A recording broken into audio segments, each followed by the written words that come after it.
E aí, gente, tudo bem? Meu nome é Leonardo Trimarco, eu sou monitor de matemática e física do Vila. E, bom, primeiramente eu queria já me desculpar porque por estar falando um pouquinho baixo. Eu tô gravando esse vídeo aqui 1h20 da manhã e eu optei por gravar esse horário porque tem menos ruído, tem menos barulho, então eu acredito que vai ficar mais fácil para vocês ouvirem e também para vocês se concentrarem. Às vezes tem um barulho lá fora e vocês podem perder a concentração no meio do exercício, tá? Então eu queria evitar isso. Bom, nós monitores, a gente conversou com os nossos professores, a gente conversou com a coordenação do curso do Vila, com o Rafa, né? E a gente achou bem legal a gente estar fazendo esse projeto aqui para vocês. Está gravando a resolução dos exercícios, tanto da tarefa quanto dos exercícios de aula, porque muitas vezes não dá tempo do professor fazer no final da aula. Ele só passa comentando por cima bem rapidinho e a gente vê que tem bastante gente que fica com uma dúvida nos exercícios e não dá tempo do professor explicar, porque a gente tem que ir para a próxima aula, tá? Então a intenção é justamente essa, a gente fazer os exercícios bem calmo, para que não tenha nenhuma dúvida, para que não reste, né, nenhuma dúvida. Agora explicando um pouquinho como que eu pretendo fazer esses exercícios aqui com vocês. Eu pretendo fazer pela primeira vez os exercícios aqui com vocês, tá? Então, esse exercício que vocês estão vendo aí, na verdade, é a primeira vez que eu vou fazer ele. E aí eu vou mostrando para vocês como que é a minha linha de raciocínio, o que eu vou pensando enquanto eu faço o exercício, quais são os cuidados que eu tenho que tomar para não cair em nenhuma pegadinha. E eu acredito que isso vai ser bastante benéfico, porque, como vocês sabem, tem vários jeitos de fazer o mesmo exercício e às vezes o meu jeito ele pode ser mais fácil, ele pode ser mais rápido. Vocês podem comparar com o jeito de vocês, se vocês não gostarem muito, vocês podem continuar com o jeito de vocês e normalmente cai bastante questões bem parecidas no Enem, então eu acredito que isso vai ser útil sim, tá? Bom, dito isso, vamos para o exercício que vocês estão vendo aí.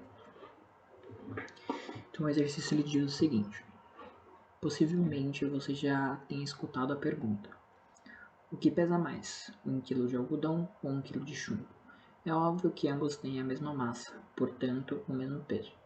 O truque dessa pergunta é a grande diferença de volume que faz, enganosamente, algumas pessoas pensarem que pesa mais quem tem maior volume, levando-as a responderem que é o algodão. A grande diferença de volumes decorre da diferença de densidade, ρ, dos materiais, ou seja, a razão entre as suas massas e seus respectivos volumes, que pode ser representado pela expressão ρ é igual a massa sobre volume. Considere as substâncias A, B, C, D e E representadas no sistema cartesiano de volume por massa a seguir. A substância com maior densidade é. Tá, então o exercício pergunta qual dessas substâncias tem a maior densidade. A princípio, a gente tem um jeito bem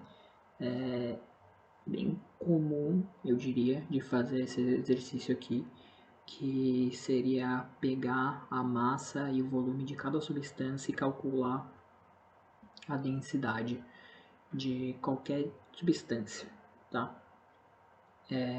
Mas, e aí você vê qual delas é maior.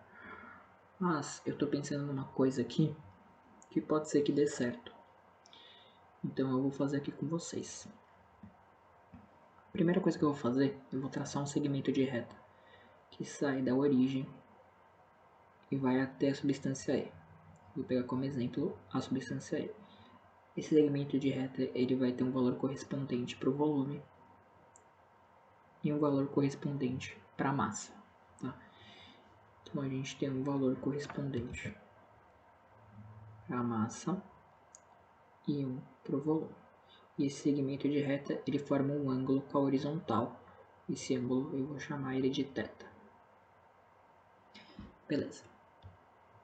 Antes disso, antes de continuar, eu vou deixar anotado aqui em cima a relação que o enunciado deu pra gente, tá?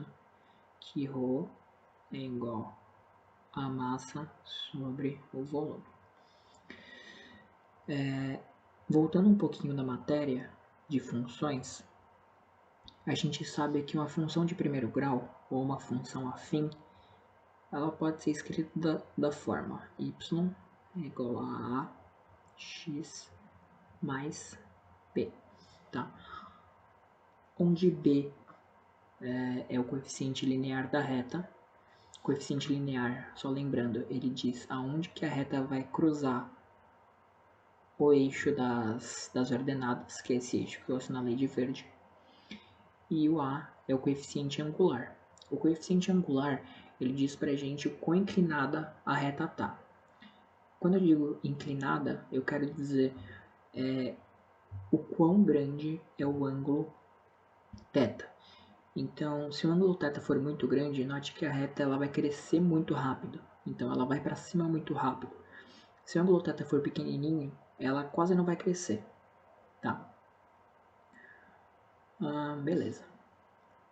Dito isso, a gente sabe também que o coeficiente angular de qualquer reta pode ser calculado através da tangente do ângulo θ. A tangente do ângulo θ é igual a A, tá? E beleza, vamos ver o que acontece se a gente calcular o coeficiente angular desse segmento de reta que a gente fez aqui, ó. Só lembrando, a gente tem uma frasezinha famosa, né? Pra quem sempre esquece, eu também sempre esqueço, esse daqui sempre me ajuda. Que é o só que à toa. Só que à toa é uma frasezinha que ajuda a gente a relembrar as relações trigonométricas, que é seno é igual ao oposto sobre hipotenusa, cosseno é igual a adjacente sobre hipotenusa e tangente é igual ao oposto sobre o adjacente. Como a gente vai trabalhar com a tangente, a gente vai trabalhar com esse cara aqui, ó. E isso daqui nada mais é que a massa, a tangente de θ é o oposto, ou seja, a massa, m, sobre v,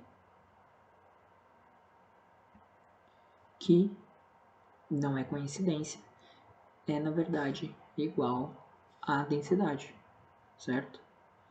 Então essa relação que a gente tem aqui, ela é na verdade, eu vou até pintar ela aqui para vocês, ó. Ela é bastante importante. Eu queria que vocês notassem, eu demorei um pouquinho para chegar nela, mas uma vez que você sabe isso daqui, você faz a questão assim em menos de 1 minuto, tá? O que a gente chegou aqui? A gente chegou aqui, na verdade, a tangente de θ é igual à densidade.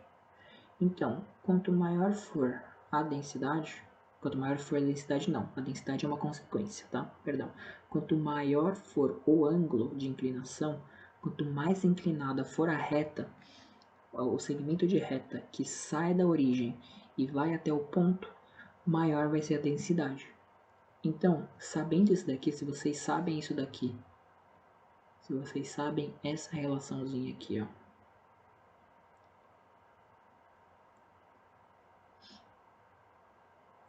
desde o início, vocês matam a questão em questão de segundos.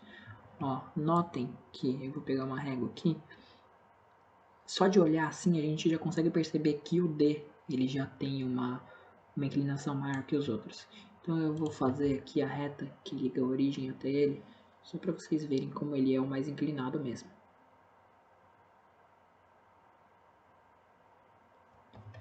Beleza. Ó, vocês podem ver que uma que passa bem perto é a C, ó. Só que a C ela vai estar um pouquinho abaixo ainda, então ela vai ser menos inclinada. Então realmente o coeficiente angular da reta D, que na verdade é igual à densidade de D, é o maior que tem, ou seja, a substância D é o que tem a maior densidade, tá? Então a gente fica com a letra D como resposta, beleza?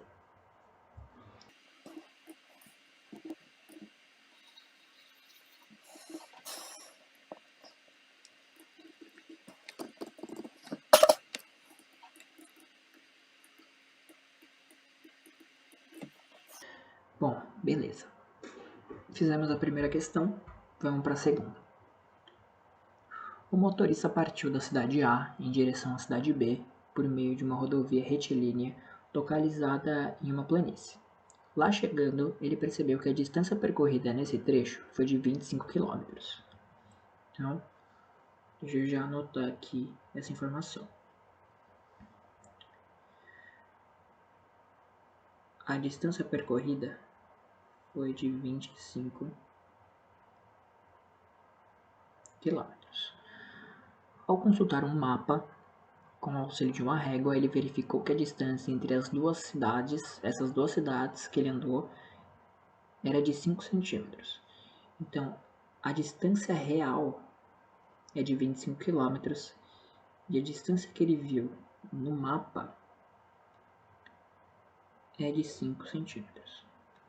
E a pergunta é a seguinte, a escala desse mapa então ele está perguntando qual que é a escala do mapa que ele viu isso. Gente, escala, ela é sempre dada com uma regra. Então, por exemplo, vamos usar como exemplo o A. O A, independente da unidade de medida, ele quer dizer o seguinte, se eu meço 1 centímetro no mapa, isso significa que eu andei 5 centímetros na vida real. A B, se eu meço 1 centímetro no mapa, significa que eu andei 1000 centímetros na vida real. Na C, se eu meço 1 centímetro no mapa, eu andei 5.000 centímetros na vida real, e assim por diante, tá bom? É assim que funcionam as escalas. Então, a primeira coisa que a gente tem que fazer eu não sei se vocês perceberam, mas toda vez que eu mencionei esses caras aqui, eu coloquei eles na mesma unidade. Então, 1 centímetro aqui, 5 centímetros na vida real. 1 centímetro aqui, 1000 centímetros na vida real. 1 centímetro aqui, 5.000 centímetros na vida real. Então, a gente tem que transformar esse 25 quilômetros em centímetros, tá? Então, como que a gente pode fazer isso? 25 quilômetros equivale a...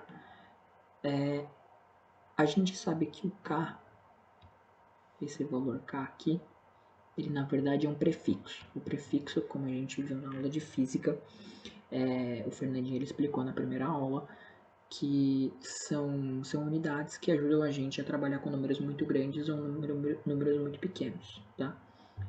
Ele na verdade é a mesma coisa que a gente escrever vezes 10 a terceira. E a gente tem um metro. Beleza. Agora, para a gente transformar metro em centímetro, a gente tem que lembrar de uma coisinha também. Deixa eu colocar ela aqui em cima. A gente sabe que 1 metro é exatamente igual a 100 centímetros. Como eles são a mesma coisa, o que eu fiz para sair desse cara e vir para cá?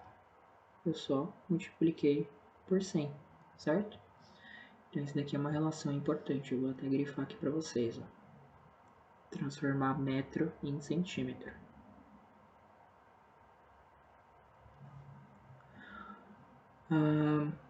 Beleza, então para a gente transformar esse cara aqui em metro, é só a gente multiplicar por 100 e colocar a unidade de centímetros, tá? Então, opa, não troquei de cor. Então a gente copia isso daqui, 25 vezes 10 a terceira, vezes 10 a segunda, que é a mesma coisa que 100, tá? Centímetros. A gente pode simplificar isso daqui ainda mais, tá? A gente pode escrever isso daqui como sendo 25 vezes 10 25 vezes 10 a quinta centímetros. Se vocês lembrarem da primeira aula, isso daqui é uma multiplicação de dois fatores com a mesma base. Então a gente soma os expoentes. 3 mais 2 igual a 5. Tá? Agora, o que a gente faz, agora que a gente transformou as duas unidades, as duas grandezas na mesma unidade de medida, a gente tem que, a gente andou 5 centímetros no mapa,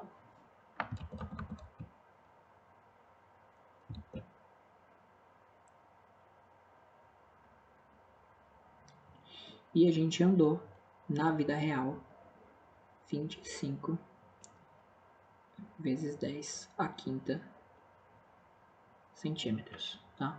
Só que a resposta ela não está assim. Então o que a gente pode fazer? A gente pode simplificar.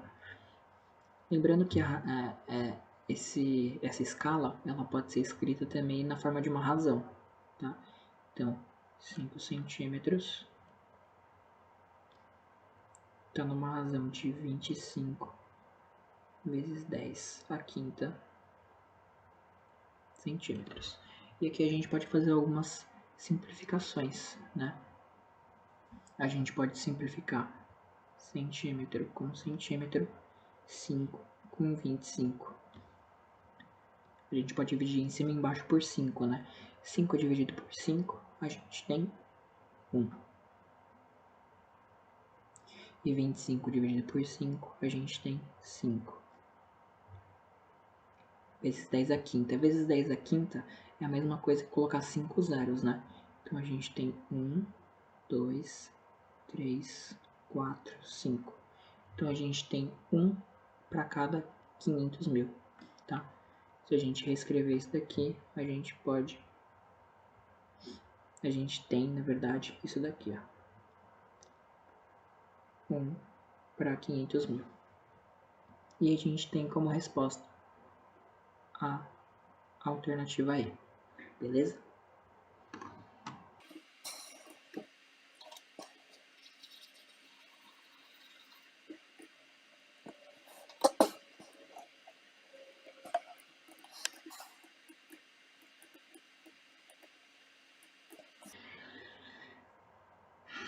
Beleza, peguei aqui o exercício número 3, vamos ver o que ele está falando pra gente.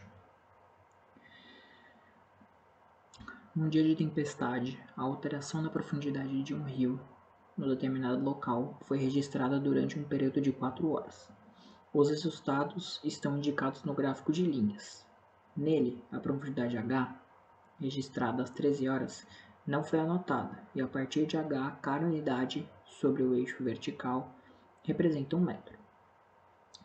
Tá, então ele anotou a profundidade em 4 horários, tá? No período de 4 horas, na verdade. E ele falou que a partir das 13 horas a profundidade ela parou de ser anotada. Então a gente não sabe o valor dessa profundidade aqui, ó. Só que ele diz pra gente que a partir das 13 horas, a partir de H, né, que é a profundidade que ele dá, na verdade ele fala, ó, que H é a profundidade registrada às 13 horas. Então, ele registrou uma profundidade H às 13 horas. E a partir das 13 horas, cada unidade acima dela representa 1 metro. Então aqui seria H mais 1, H mais 2, H mais 3, H mais 4, H mais 5, H mais 6, H mais 7. Tá bom? Beleza. Foi informado que entre as 15 horas e as 16 horas a profundidade do rio diminuiu em 10%. Às 16 horas, qual a profundidade do rio em metro no local onde foram feitos os registros? Tá, beleza. Então ele está perguntando pra gente qual que é a profundidade do rio às 16 horas. Primeira coisa que eu vou fazer aqui, sempre importante a gente fazer isso, a gente anota os dados que a gente tem. No caso, ó, os dados que eu vou anotar são às 15 horas e às 16 horas. Só esses dois para a gente poder poupar tempo, tá? Porque a gente tem um valor das 15 aqui, um valor das 16 aqui, e ele pergunta o valor das 16. Então eu acredito que só isso já seja possível a gente resolver a questão, tá? Caso não, a gente volta no gráfico e pega mais algum dado que a gente precisa. Então, às 15 horas, a gente tem uma profundidade 1 de H mais 1, 2, 3, 4, 5, 6. Então, a gente tem uma profundidade H mais 6 metros. E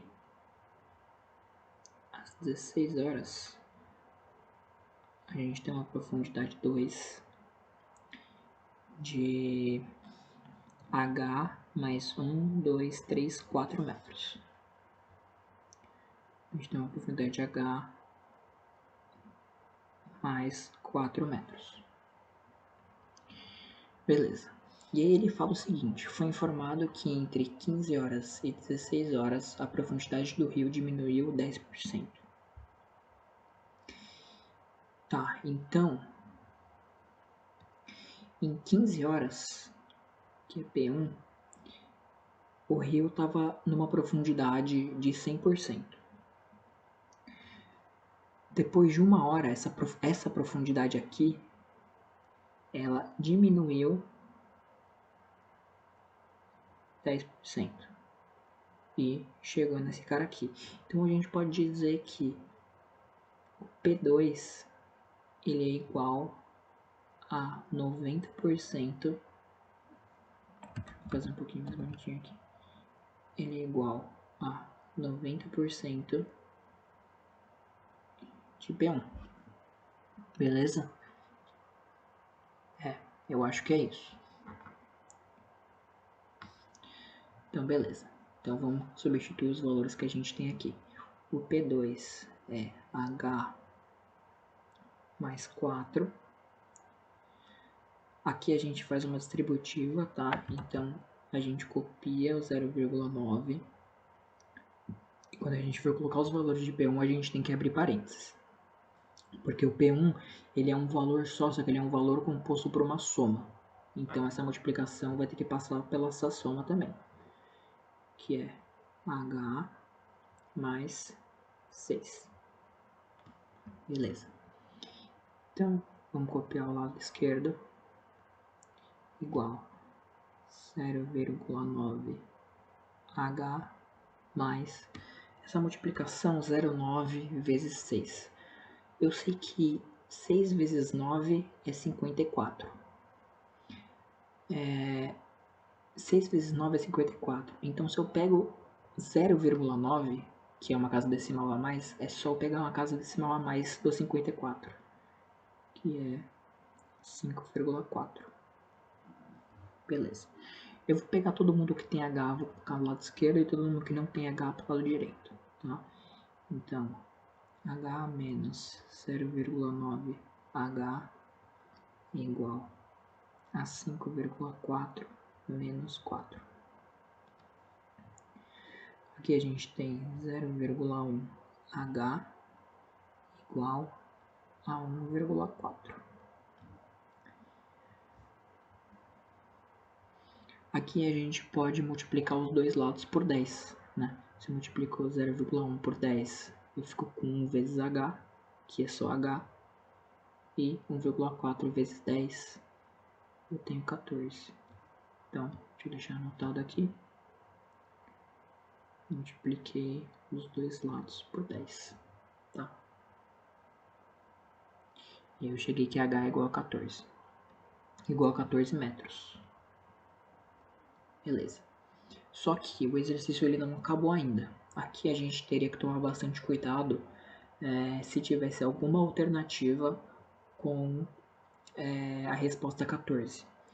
Esse é o valor de H e não o valor que é da profundidade às 16 horas. Se a gente voltar aqui em cima, ó, aqui em cima, a profundidade P2, que é às 16 horas, é H mais 4. Então, o que a gente quer é P2, que é igual a H mais 4, que é 14 mais 4, né? Que vai ser igual a 18. Então, 18 metros. é a resposta. E a gente fica com a alternativa A. Beleza.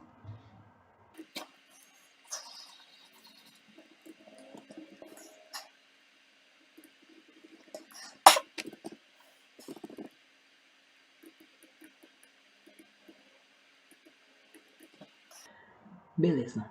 Tô com o próximo exercício aqui. Vamos ler ele junto. A resistência das vigas de um dado comprimento é diretamente proporcional à largura B e ao quadrado da altura D, conforme a figura. A constante de proporcionalidade K varia de acordo com o material utilizado na sua construção. Considerando-se S como a resistência, a representação algébrica que exprime essa relação é... Tá. Então,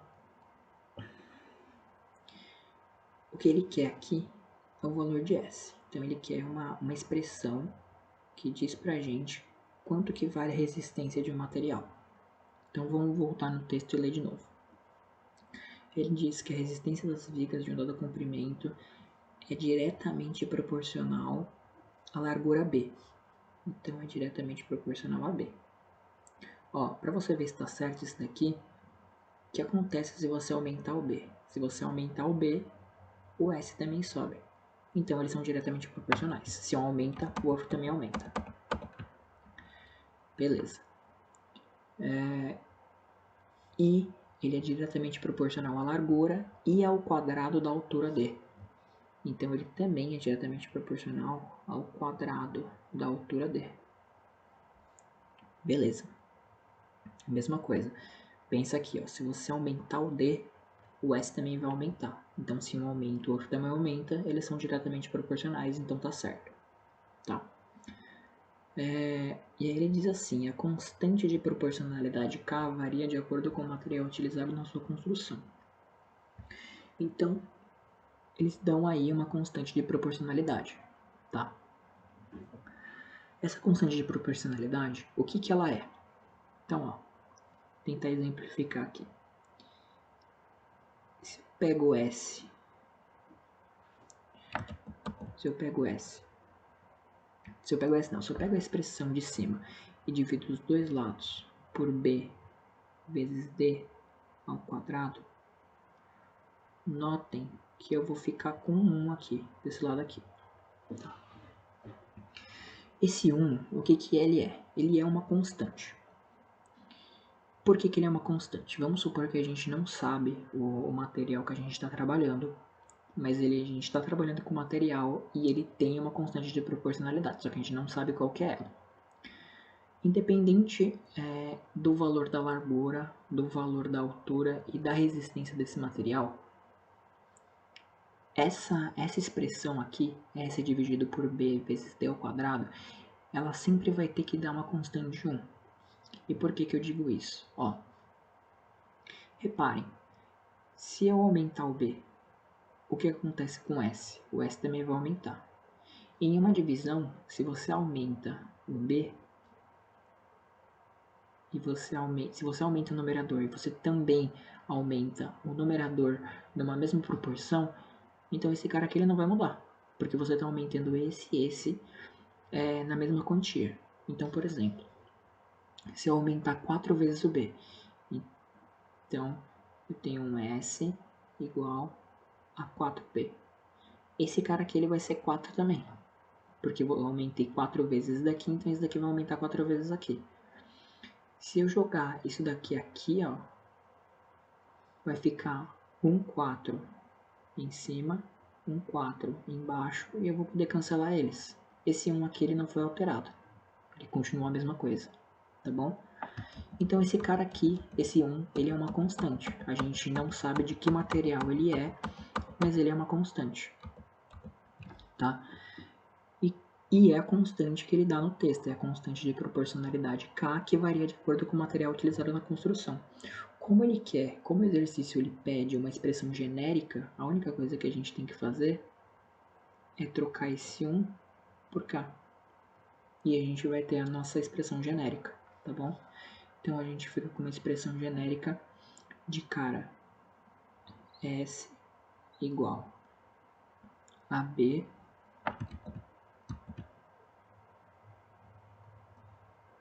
vezes D ao quadrado vezes K.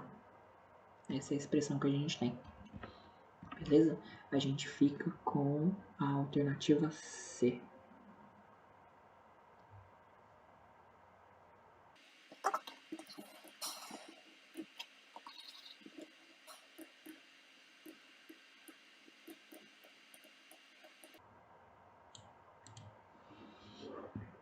Beleza. Peguei aqui a última questão. E a última questão diz o seguinte. Em um mapa cartográfico cuja escala é 1... Ih, tem alguma coisa pendurada aqui. Cuja escala é de 1 para 30 mil, as cidades A e B distam entre si, em linha reta, 5 centímetros. Então, vamos anotar aqui.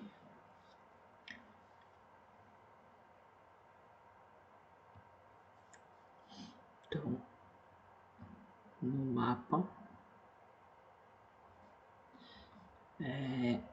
vou chamar ele de mapa 1. A escala é de 1 para 30 mil. E a distância que ele mede entre duas cidades é de 5 centímetros. Beleza. A gente não sabe ainda quanto que vale a distância real. E ele diz o seguinte, o novo mapa da mesma região será construído na escala de 1 para 20 mil. Então, eles são construídos em escalas diferentes. Então, o mapa 1 tem essa escala. E o mapa 2, deixa eu colocar ele aqui embaixo, ó.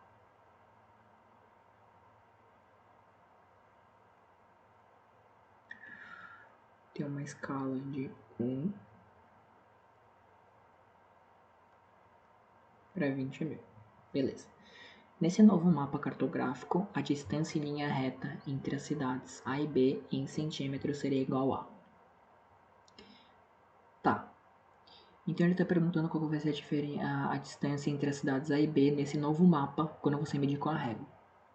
Para isso, a gente tem que saber... Então o valor que ele quer saber é esse aqui, ó. Nesse novo mapa, esse valor aqui. Só que para saber esse novo valor, a gente precisa saber esse cara aqui, ó, que é o y. O que é esse y aqui? Esse y aqui, ele é o valor efetivo, ele é o valor real entre a distância das duas cidades. Certo? Se ele quer saber a distância entre as cidades A e B no mapa, então, uma vez que a gente tem a escala desse mapa, então basta a gente saber qual que é a distância real entre essas duas cidades.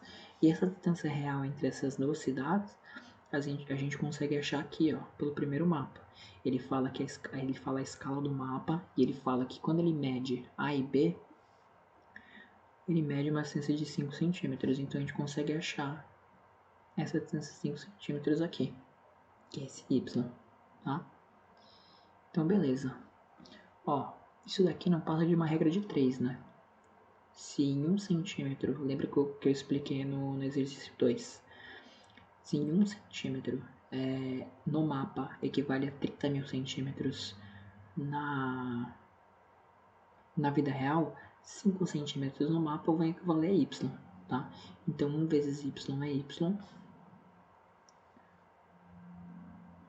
1 vezes y é y, igual a 5 vezes 30 mil, 5 vezes 30 mil vai dar 150 mil. Beleza, então a gente sabe o valor de y agora. E para finalizar, a gente pode simplesmente multiplicar em cruz aqui também, uma vez que isso daqui é uma regra de 3 também, né? Então a gente tem que 20 mil x é igual a 1y. Mas a gente sabe que o y é 150 mil, né? Então, a gente pode passar o 20 mil dividindo. A gente tem que x igual o y, que é 150 mil, dividido por 20.000. Aqui a gente pode simplificar os dois. E a gente fica aqui. O x ele é igual a 15 dividido por 2, que é igual a 7,5 centímetros. Beleza, então. Alternativa E. Tranquilo? Gente, é o primeiro vídeo, tá? Que eu tô fazendo nesse estilo. Tá um pouquinho tarde, minha voz tá um pouquinho baixa, eu sei. Então, eu sei que tem muitas coisas que ainda tem que melhorar. Então eu vou deixar os comentários aí abertos para vocês me dizerem o que eu posso melhorar, o que eu posso, se eu tenho que falar um pouquinho mais alto, se eu tenho que explicar com mais detalhes, se eu tenho que falar um pouquinho mais devagar. E é isso, tá? Lembrando, se vocês tiverem dúvidas, podem deixar as dúvidas aí no comentário do vídeo, tá? Eu vou tentar entrar todo dia e eu vou ver se vai ter dúvidas e eu vou responder a dúvida de vocês, tá? Da forma mais detalhada possível para que vocês possam entender, tá?